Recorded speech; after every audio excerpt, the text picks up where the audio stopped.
The following is a special presentation of Tony Kurre Radio.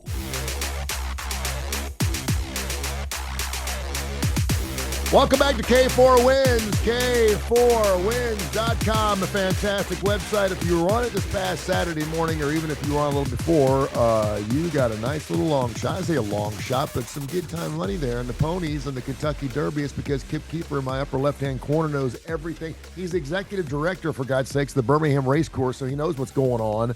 He gave you the winner, Sovereignty, on Saturday. Of course, right below him is Kai Gregory. He's been playing both sides. When I say both sides, he's been a gambler, he's been a bettor, he's done it all. He's been to Vegas a million times. He is the man when it comes down to handicapping ball games and great trends too, and loves my trends. He loves my numbers I can pull out, and I'll have a few more of those going on today. And then, of course, Case Keeper, our man down there, the cornerstone. He is the man who is the executive director and chief editor of the Las Vegas Sun. So he's right there where we go. We start with what our numbers look like last week. It seems like every week we're 15-9, 21-3. Let me take a stab. 14-7 past week. 21-10 last week. 10, okay. Yep. Month of April, 85-51. We are to 4-12, 2-13-4 overall, including last week the Derby winner, like we talked about, 3 futures in the NHL for the first round, and 3 futures in the NBA first round. So nice. Not too shabby. Let's talk about first of all a horse, and then a future of historic proportions with the Blues in the NHL, and it'll never happen again. First of all, to be down 2 goals with 2 minutes left, and then to get the second goal, and then, of course, score with 3 seconds left at a Game 7, which was historic measures. And Kip Keefer actually had the Blues in that series, so I'm not even going to fault you for that because I was on that side as well. But let's start with the Derby, my friend. Down the stretch they came, and they did on the outside, and Sovereignty gets it by just about a half, almost a horse over, of course, Journalism, the favorite. But congratulations. Journalism ran his race. He lived up to the hype, but the problem is people get so engaged in speed figures and horse racing, and it's not just about who the fastest horse is. It's the Derby is a different animal. You can't analyze a lot of the prep races. They don't run that far. They don't run in front of 160,000 people. It's a brand new experience. They don't run with 19 other horses. Journalism had never faced a field larger than 6, 5 other foes. He had 18 against him this time. Journalism did everything, but I knew Sovereignty had the best kick of any of them. They looked him eyeball to eyeball with the favorite in the stretch, and Sovereignty said, later, man. Ran by him, won by a length and a half. I thought it was Bill Mott's time. I stress that on every show, this one and all the other shows I host, and the 2 or 3 guest spots I did on other shows last week. It was very gratifying to see that Junior Alvarado, who I mentioned on the starting lineup last Saturday, is probably, in my estimation, right on the same level as Irad Ortiz, Jose Ortiz, and Flavian Pratt. He just doesn't get quite the glamour horses. He does ride regularly for Mott, and Bill Mott is in a tremendous cycle right now in his 70s, already been in the Hall of Fame for 12 years. This is the best his barn has performed in his entire career, which is a pretty remarkable accomplishment for somebody who's already been recognized as one of the all-time greats. The Preakness coming up next, and of course the Belmont at the end for the Triple Crown. You mentioned not only on the starting lineup but also on the show right here on K4Wins.com about how to play this. In fact, you're not a big horse person. You talked about exactas, for example. If you had taken that 18 horse and boxed it up with 3 or 4 other horses, including Journalism, let's take that right there. What did that pay as an exacta? Well, I only gave out a $12 play on the starting lineup because I figured it would be mostly casual fans. So if you would have played those 6 combinations, the exacta paid $48. So for a $12 investment, now of course you could have bet $10 and gotten a nice return, as I did. So that the $2 is always kind of the base, but for the play we gave out on the starting lineup, for a simple $2 bet, you would have quadrupled your money. You had the Blues in the futures, but I do want to go down to Case because I don't know if he was standing in a casino or in a sports book in Vegas in Game 7 of the Blues and the Pegs. what exactly happened at the end of that ball game, and I just can't imagine what it would have been like to see the orders, if you will, the paper hitting the floor after that goal came up. Of course, the game was not over at that point; it was just 3-3. But you almost had to feel like, okay, we're going overtime; they're going to lose the game. Could you talk about that a little bit? Yeah, well, I was on the Jets for the series, so that was big for me. I mean, not a very big bet, but I did audibly say some choice words when the goal went in with 1.3 seconds left, or whatever it was. That was wild. I mean, I know Kip and I have seen this series differently the whole time. To me, the Jets were so much the better team. Their goalie just like turned into a pumpkin. I mean, Hellebuck could not stop anything. So even though it was crazy and it was a wild way to get there, I feel like the right team won. I mean, the Jets were around their net constantly. They were bombarding them with shots. It just seemed like everything that the Blues put towards the Jets net went in. I will say Hellebuck looked terrible early again in Game 7, and then looked good the rest of the way. He was good in overtime. Yeah, they did sustain a really major injury. This is what I'm on the edge of my seat now, hoping to get some push. It'll probably still be another hour or two, but they're already really beat up, as we talked about last week. And they lost Josh Morrissey, who I think was the Norris Trophy runner-up last year, one of the best defensemen in the league. I mean, if they don't have him, they already are down. Mark Scheifele, Velarde, and Nikolai Ehlers are both back now, but both hurt. I mean, that's like 4 of their top 5 skaters now are kind of hurt. So it's fascinating. I don't know. I get off into all the things. It was an absolutely insane game. I mean, the NHL playoffs have been just. I know everyone always raves about the NHL playoffs. Sometimes I think it's overboard, but this year they have been just one of the best first rounds I can ever remember in any sport. I mean, that game was actually overshadowing the night before, which is arguably the Dallas game. Was just as crazy. I mean, 2-0 Avalanche. The whole with I don't know how much time was left there. Probably still 6-7 minutes. Yeah, sometime in the third period, and Mikko Rantanen has a 3-point game. Who the Avalanche, Colorado traded away. Yeah, traded earlier in the year. So I don't know. The NHL playoffs have been unbelievable. The Stars now seem like they're kind of on the opposite trajectory of the Jets. They got through that series without their best defenseman, Miro Heiskanen, and their best forward in Jason Robertson. It seems like both those guys are trending towards coming back. So as much as I think that should be a great series on paper, if Hellebuck can be Hellebuck, the injury situation, really you got to take a step back and monitor, see what's going to happen today news-wise, because the Jets really need some of those guys to, I think, have a chance. Series prices right now: Stars minus $1.75, the Jets plus $1.55. You get the Hurricanes and Caps, Oilers, Golden Nuggets, and of course also the Golden Knights, I say, not the Golden Nuggets, and the Panthers and the Maple Leafs. I was getting my the Nuggets were golden last night. That would be something else. Yeah, the Nuggets got it done last night too, because I wanted to transfer and talk to Kai about some NBA before we give out some plays, because a lot of it's going to be some future stuff. But of course, we had the Celtics, we had those Cavs, and we had those Thunder. Unbelievable. Everyone talking about how much these teams were favored. In a lot of futures, you couldn't even get a number on. It was -2, 2.5 games, and all of those teams down now 1-0. What the hell happened? Well, I mean, it depends on which game. I mean, you couldn't shoot worse than Boston did, which has never been done, missing 45 threes. That's probably never going to happen again. But 15 of 60 they were. Isn't that crazy? Dude, they only lost by 3. All I know is Jalen freaking Brunson. Yep. Holy cow, in the fourth quarter, just took over. And he's unbelievable. What's crazy is I had Boston over 111 team total. Never thought they'd. The miss at the end of regulation, 60. Too, which should have gone in. They've got 100 points going into overtime. They scored 5 in 5 minutes. What in the world?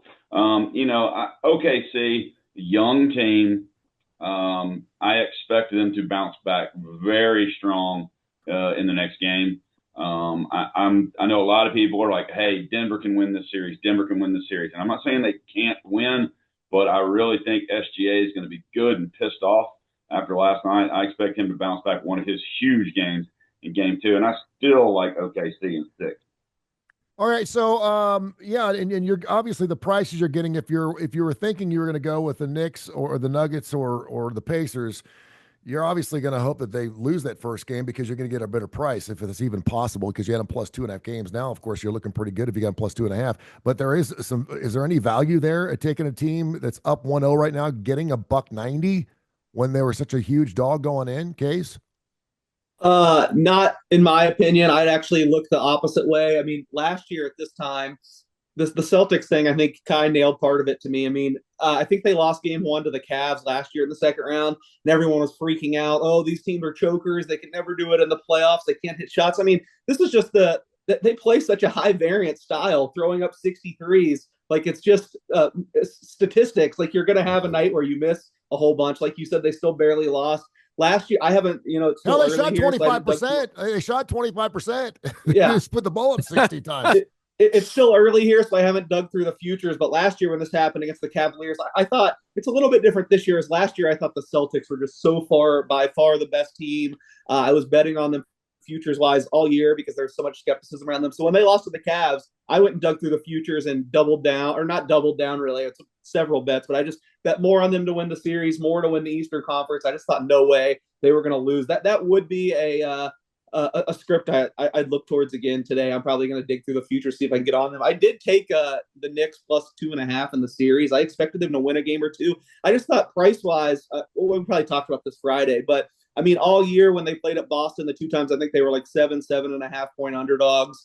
And they were mostly healthy. This one, it went up to 9. I think I gave it out on the show. I played plus 9. I thought it was going to be a somewhat competitive series. I think the Knicks talent-wise don't match up all that bad with them. So I do have that Knicks plus 2.5 now, and I might supplement it today. We'll see if I can find some good Boston future prices because I still think Boston's the side here. I mean, Oklahoma City dominated almost every minute of that game and just somehow collapsed to the best player in the world. I'd be even more shocked if I don't want to say no chance like Kai, but I still think that the Thunder are like 98% in this series. They're such a big favorite, though it's hard for me to think you'll even find value there, but maybe dig through there. How much things change in 3 days? Because I remember Friday saying, and I did bet the Cavs minus 2.5 games. That's not looking good now. But if there's one team I'd worried about, it would be them. Tonight's going to be telling, but you look at the injury report. I mean, they have Darius Garland. It was a surprise scratch in their first game. I mean, that's their second leading scorer, 24 points per game, their second most important guard. Then Evan Mobley, the defensive player of the year. DeAndre Hunter, I think the third place finisher and sixth man of the year. They both go down. And yesterday, Kenny Atkinson, shout out to Kenny Atkinson, by the way, coach of the year, 30-1. That was a big cash for me yesterday. Nice. He was adamant. He was adamant yesterday that we're not just messing around putting these guys on the injury report. There's real concern they might not play. There's real concern there might be hurt. It's always kind of hard to read the coach speak. Even one time it slipped out of his mouth that two of the guys are doubtful to play tonight. Again, I don't know how true that is, but we need to watch now and see how hurt these guys are, because if 2 or 3 take to, especially Mobley. I think Mobley is, you could make an argument, their most important player. I know Mitchell's a little more flashy, but I think Mobley, again, defensive player of the year. If he's like severely hurt and he was limping bad at the end of that game, and you pair that with a Hunter or Garland injury that's serious and lingering, I all of a sudden think Indiana has a real chance in the series to at least push it far. So that's going to be really intriguing to watch tonight. But I still, if you've read or listened to me all year, you won't be surprised because I'm probably biased and maybe too far on them. But I have very little concern for Boston and Oklahoma City overall winning the series. Cavs got up 8.5. Let's keep in mind the Pacers are not a bad team. Since January, they can score like crazy in the NBA, and they can score against anybody. And so and Halliburton looked incredible the other night. I thought one of his a really good game, especially the playoff games for him. From point guard, just like I think, skipping forward, the Houston Golden State series, I think the key matchup is going to be how Rudy Gobert plays. If Gobert comes out, and I know you got Anthony Edwards and all this different stuff, but Gobert, if he comes out and plays the way he's capable of with the lack of height, let's be honest, that Golden State has, he could come in and go 20 and 12 every game and not be the difference, just like it should have been for Houston, but they were too stupid to keep going inside. Yeah, and is Minnesota being undervalued in this series? I for one was very impressed how they steamrolled the Lakers. It seems to me like Golden State gets all the love, and I think Minnesota, somebody better pay attention to them. Sorry, I know Tony has something to say, but just to jump in since for me, I totally agreed. I think it was Kai that said Friday that if he was Minnesota, you'd rather play Golden State than Houston, and he'd like Minnesota in the series. I totally agreed. I thought I'd be betting Minnesota here. I made it like minus 130. The prices come out and they're like a minus 170, minus 175 favorite. All year this would have been a shorter price. So I came in thinking I'd be on Minnesota, and I actually ended up betting Golden State plus 155. I mean, that was such a great matchup against the Lakers. Now we're just pricing this team like they were last year's playoff team. Obviously, Karl Anthony Towns not there. I feel like it's the inverse, actually. I think the perception of Minnesota to me now is just way too through the roof. I still think it's more likely than not they win the series, but I think it's closer to a coin flip. So I took a plus price with the Warriors. This morning I got the Wolves minus 200 and the Warriors plus $170. Of course, game wise 6.5 and 210.5.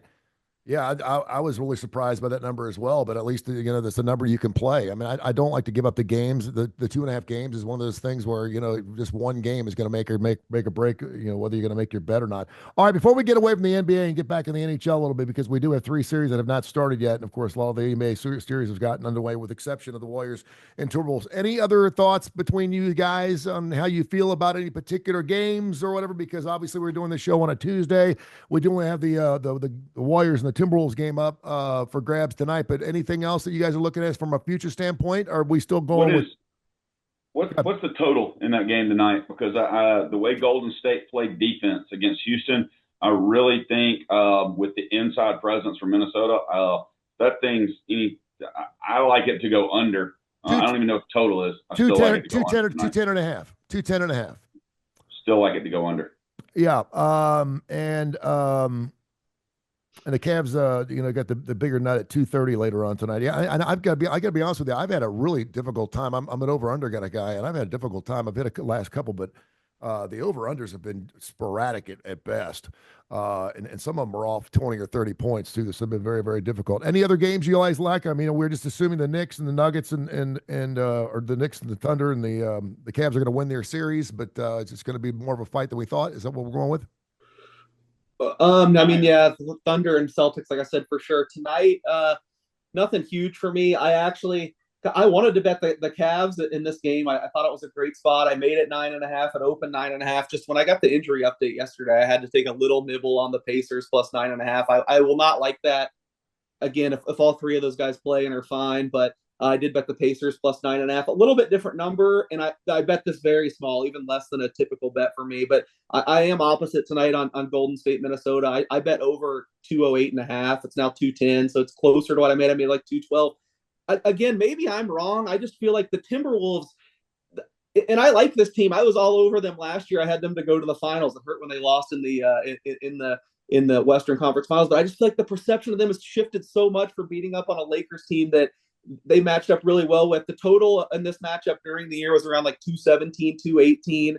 The Timberwolves, I think, would have been like a 3.5, 4-point favorite on home court. Now they're like 6.5, 7. The total's like 8 points lower. So this is a tough spot for the Warriors coming off of Game 7, but I just numbers wise had to fade both those. So I took a little bit of Golden State plus 7 and even a littler bit of over 208.5.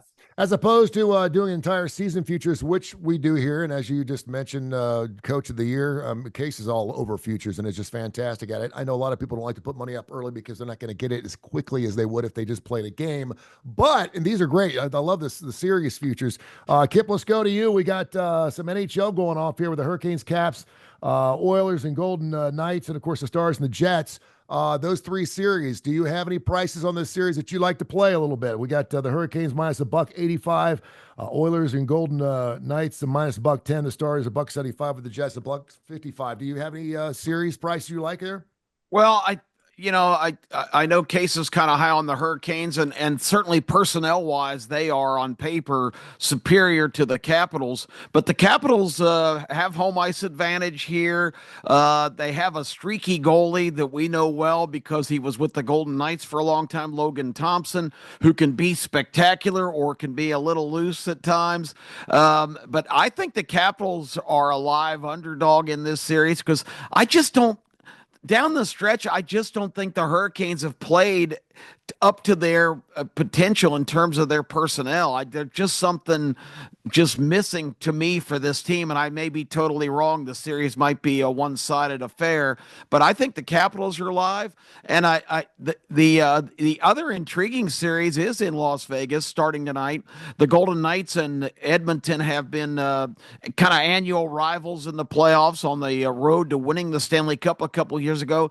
The Oilers were the darling of the league, the overwhelming favorite to win it all, and the Golden Knights eliminated them. The Golden Knights play a very, good style against Edmonton that emphasizes the defense and trying to keep them from diving to the net down the middle and trying to keep them to the outside. They're certainly familiar foes. They split the season series 2-2, but they only played once after December. They played on April 1st. Edmonton won that game in Vegas 3-2, but really a tight series of teams that are real familiar with each other. And Edmonton's Achilles heel, despite having all of their superstars, I don't think their goaltending is very solid with Skinner and Pickard. I don't think either one of those guys are prime time, step it up goaltenders in the playoffs. Although Skinner did have a good run last year and took them all the way to the finals. Connor McDavid is the best player in the world. That's a big factor. But Vegas just survived Kaprizov in the Minnesota series, who's a young guy who has a skill set in that same range.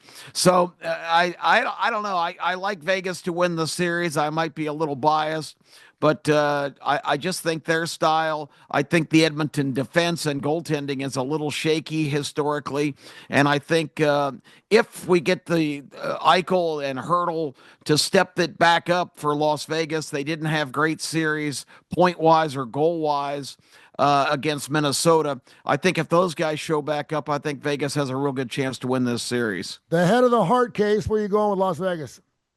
I'm just a lowly writer. I don't care if they win or lose, for the record. But yeah, the head or heart is actually good because head-wise, I'm always a numbers guy. I always like to crunch the metrics for the whole year. And I think if you do that, I said this Friday, so I feel like I'm repeating myself. It's hard not to come out with the Golden Knights as a little bit of a favorite, but I just feel like there has to be some adjustment. The Oilers have the two best players in the world, and when they turn it on like they did at the end of the series, it just looks like they're playing a different sport than everyone else. You don't have to like hockey. You don't have to watch much just to watch. When Draisaitl and McDavid are on the ice, how much of a difference they make. So I do think you can adjust a little bit for how the Oilers are playing right now. And for me, that makes me ever so slightly, again, I think this is about a coin flip, but I do think the Oilers probably just with their top end talent. I wrote about this today if you want to read more on LasVegasSun.com, but the Golden Knights are now talking up the Oilers depth and like, they're a lot deeper than they were before, that they could beat us up and down the lineup. That is just total nonsense. This comes down to, do the superstars win, or does the team that has a whole bunch of really good players win? It's depth versus top level talent.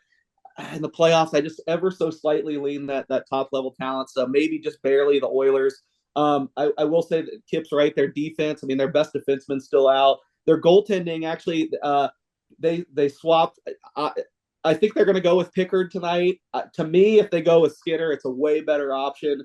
I would be looking to bet Edmonton more if they go back to Skinner. They started him in the first two games of the Kings series. He got blown up. They benched him for Pickard. I thought it was a terrible decision. Skinner's a way better goalie, but hey, it worked out for him. Pickard has stopped it all. A former Golden Knight, Calvin Pickard, by the way, he was their backup goalie in year one. They announced a design his mask contest and then cut him before the first game. So there's an interesting nugget for that. But I just think he's not a good goalie, and you could get swayed by these first four games. But he's a career journeyman backup.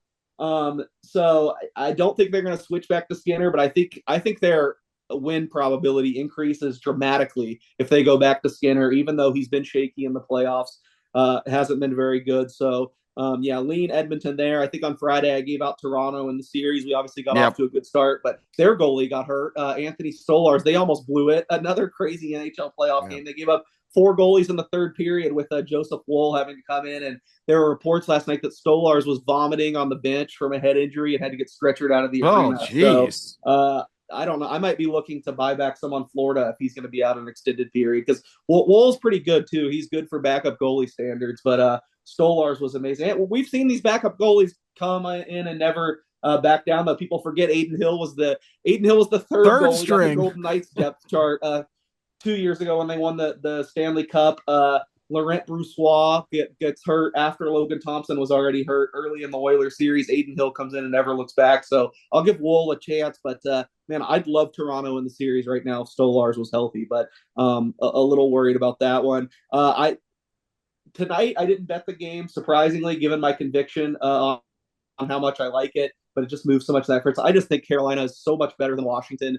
And, yeah, Carolina did not look great towards the end of the season. But I think a lot of these teams mail it in at the end of the season. You saw Florida look terrible too, and look what they did to Tampa Bay. Yeah. I mean, could Carolina just control? This is another thing you don't have to know hockey to watch. Just watch tonight with Carolina and Washington. Carolina's going to have the puck like 80% of the time. They just have the best puck handling I think I've ever seen. Washington is going to have to cash in on such few chances to beat them. Logan Thompson has been absolutely incredible. Somehow, I mean, way better than even was with the Golden Knights. So maybe they could steal this with, solid goaltending and shooting an extremely high percentage, what they've done all year. But, in hockey analytic circles, that's known as just the ultimate. It's for lack of a better word, as my brother Clay would say, cheese. Just something that doesn't hold over time. The Capitals all year have gotten away with shooting barely any shots and cashing in on them, and their goalie stopping everything. I really think it's going to run out at some point, and it gets to a Carolina team that I think is an absolute wagon that has three great lines. I feel like it's going to be this game, but I did not bet game one, so I would hold off tonight. And I bet Carolina minus 150 in the series. I think they've gotten steamed to like minus 200. I might even hold off on that now. Maybe Washington wins game one. If that happens, you have my signed approval to slam Carolina because I don't see them losing the series. All right, we'd be remiss not to mention a Major League Baseball, and it's funny because ESPN's got a brand new article up about predicting the next Major League Baseball mega deals. Who's going to be the next $100 million, $300 million, or $600 million man in Major League Baseball? Anything you guys want to add? Obviously, it's underway. It's fantastic. I love this time of the season because not a lot of people are talking about Major League Baseball, but lots of value out there. Anyone got anything? Can Kai and I's Red Sox stop blowing every game with the bullpen? They have the best record in the American League. Every single game, the bullpen implodes. It's driving me crazy. They have a horrendous bullpen. I mean, you look at it and just these are not Tony Kurre useless stats. I'm sure you can throw some in, but I mean, 17 of the 30 teams in MLB have 5-5 or worse records their last 10 games. We went over some of that even last Friday. Your best home teams by record, the Mets, the Dodgers, and Detroit, 15-3, 13-3, and 13-3. Your worst road teams, go figure, St. Louis 4-13, the White Sox 3-14, Colorado 2-17. Something to think about when you're on there. And Colorado does not score on the road. Take their team total under. If you ever get 4 or anything higher than that and they're on the road, take it under. They're 6-28 right now. Good advice. But that league, that West is just absolutely stout right now. San Diego's won 6 games in a row. The Dodgers are always going to be good. Of course, San Francisco is pulling up the rear of the 3 teams at 22-14. That is a great division right there. All right, we're going to go to our fantastic site, K4Wins.com, K4Wins.com. Make sure you check our site because it changes every single day. Kai's going to be texting here in a few minutes. Plays, guys, and we'll go ahead and throw some stuff up. And you can check out our website. It's absolutely free. Of course, there's some articles on there. Great Kentucky Derby article written up there from Kip from last week. Make sure you check that out. And, of course, we'll continue to do the show. K4Wins.com. Check all of our plays and become a winner chicken dinner. Gentlemen, thank you so much. We appreciate you. Yep. Always fun.